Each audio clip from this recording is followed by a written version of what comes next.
Қайырлы күн, құрметті математика пәні мұғалімдер және студенттер. Мен Жомарт Мұратұлы, физика математика ғылымдарының кандидаты.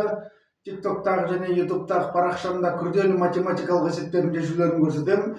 Мектеп және университет математикасының барлық бөлімдерінің есептерін талдайтын боламын. Бүгін мынадай дифференциал теңдеуді қалай дұрыс қатесіз шығаруға болатынын сіздерге көрсетемін. Бұл айнымалылар ажыратылатын дифференциал теңдеу. Бұл дифференциал теңдеу y көбейтілген y кішілік функцияның өз-өзіне көбейтілсе минус x-ке тең. Осындай барлық функцияны табу керек. Бұл теңдеу дифференциалы.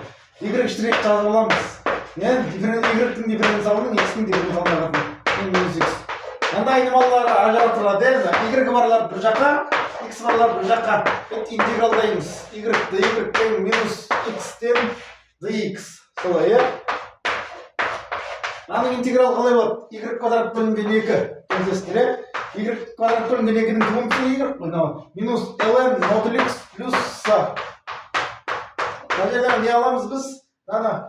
Y квадрат тең мынау, значит y тең плюс-минус y квадрат тең 2 минус ln x плюс с. Бұдан шығады не? Y тең плюс-минус 2 минус ln модуль x плюс с. Міне. Мына дифференциалды теңдеудің жалпы шешімі мына функция болатын. Y-тен плюс болсақ басқа функция, екі түрлі функцияда плюс болсақ басқа функция, минус болсақ плюс-минус турасында 2 көбейтілген минус ln модуль x плюс с. Видеоны лайк қойып, әріптестеріңізге бөлісіңіздер, парақшама тіркеліп лайк қойыңыздар. Арттарыңызға сәттілік тілеймін, сау болыңыздар.